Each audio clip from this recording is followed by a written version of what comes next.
Hebrews 11 and 12.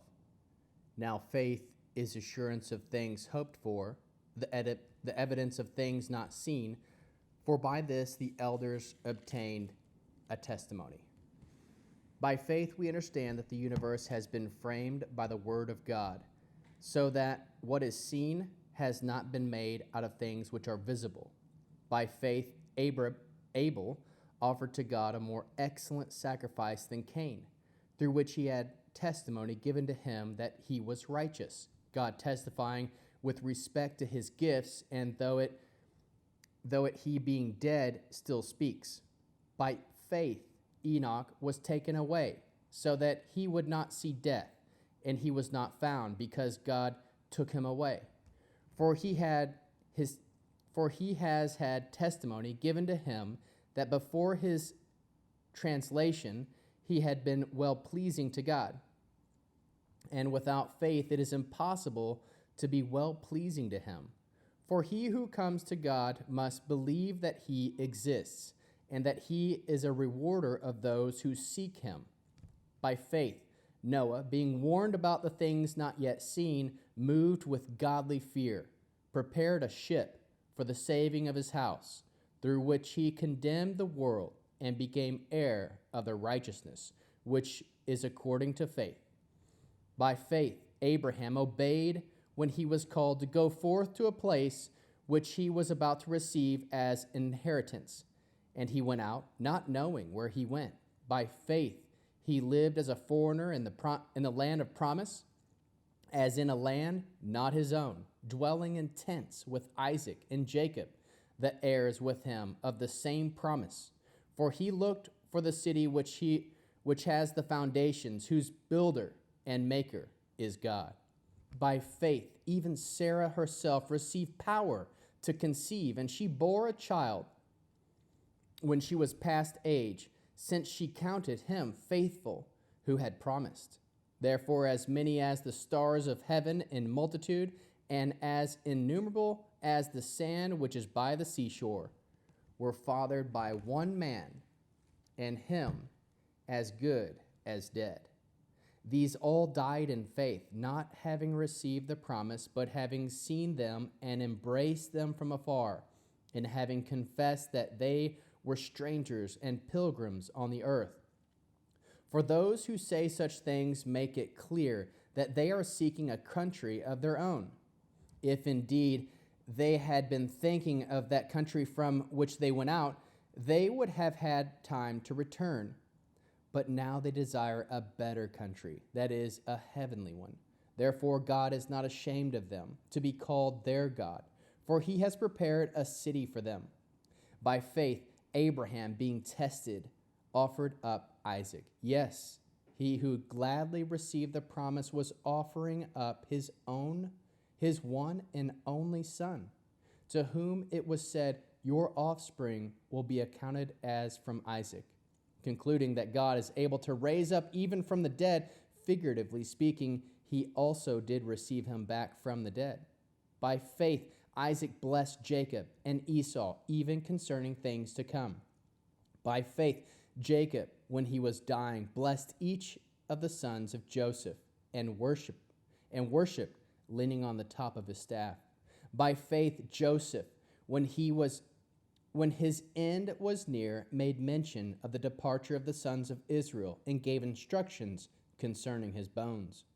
By faith Moses, when he was born, was hidden for 3 months by his parents, because they saw that he was a beautiful child, and they were not afraid of the king's commandment.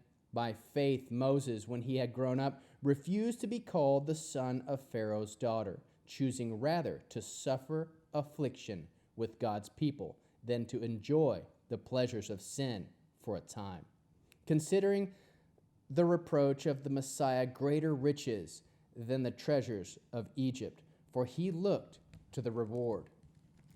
By faith he left Egypt, not fearing the wrath of the king, for he endured as seeing him who was invisible. By faith he kept the Pesach, and the sprinkling of the blood, and the destroyer of the firstborn should not touch them. By faith they passed through the Red Sea on dry land. When the Egyptians tried to do so, they were swallowed up. By faith, the walls of Jericho fell down after they had been encircled for 7 days. By faith, Rahab the prostitute did not perish with those who were disobedient, having received the spies in Shalom. And what more shall I say? For the time would fail me if I told of Gideon, Barak, Samson, Jephthah, David, Samuel, and the prophets, who through faith conquered kingdoms, worked righteousness, obtained promises, stopped the mouths of lions, quenched the power of fire, escaped the edge of the sword, from weaknesses were made strong, grew mighty in war, and caused foreign armies to flee. Women received their dead by resurrection. Others were tortured, not accepting their deliverance, that they might obtain a better resurrection. And others were tried by mocking and scourging, yes, moreover by bonds and imprisonment. They were stoned, they were sawn apart, were tempted, were slain with the sword. They went out in the sheepskins and in goatskins, being destitute and afflicted, ill-treated, of whom the world was not worthy, wandering in deserts, mountains, caves, and holes of the earth. All of these, having obtained a testimony through faith, did not receive the promise, God having provided some better thing concerning us, so that apart from us they should not be made perfect. Therefore, let us also, seeing we are surrounded by so great a cloud of witnesses, lay aside every weight and the sin which so easily ensnares us. And let us run with perseverance the race that is set before us, looking to Yeshua, the author and perfecter of faith, who, for the joy that was set before him, endured the cross, despising its shame, and has sat down at the right hand of the throne of God. For consider him who has endured such contradiction of sinners against himself, that you do not grow weary, fainting in your souls. You do not yet have resisted to blood, striving against sin, and you have forgotten the exhortation which reasons with you as with children. My son, do not take lightly the chastening of Yahweh, nor faint when you are reproved by him. For whom Yahweh loves, he disciplines and chastises every son whom he receives. It is for the discipline that you endure. God deals with you as with children. For what son is there whom his father does not discipline? But if you are without discipline, of which all have been made partakers, then you are illegitimate and not children. Furthermore, we had the fathers of our flesh to chasten us, and we paid them respect. Shall we not much rather be in subjection to the Father of spirits and live? For they indeed for a few days punished us, and it seemed good to them. But he for our profit, that that we may be partakers of his holiness. Now no chastening seems to be joyful for the moment, but sorrowful. Yet afterward it yields the peaceful fruit of righteousness to those who have been trained by it.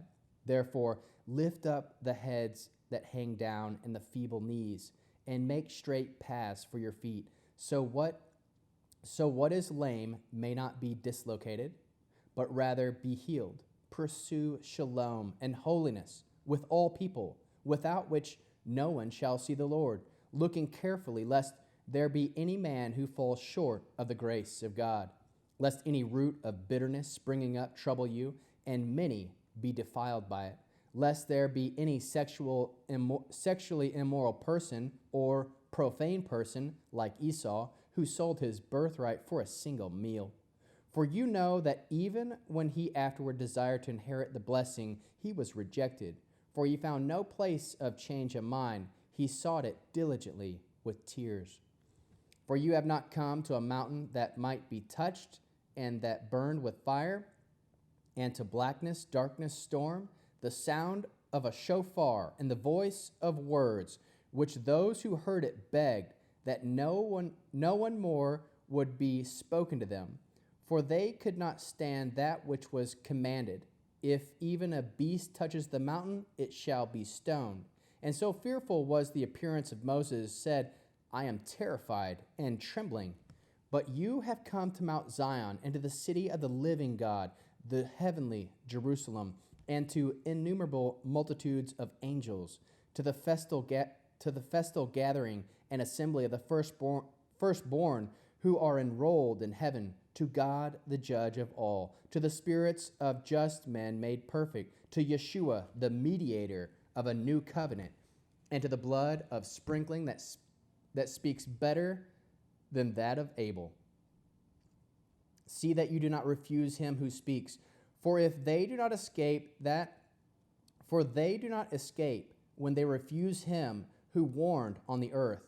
How much more will we not escape, who turn away from him who warns from heaven, whose voice shook the earth then, but now he has promised, saying, Yet once more I will shake not only the earth, but also the heavens. This phrase, yet once more, signifies the removing of those things that are shaken, as of things that have been made, that those things which are not shaken may remain. Therefore, since we are receiving an unshakable kingdom, let us have grace, through which we serve God acceptably with reverence and godly fear. For our God is a consuming fire.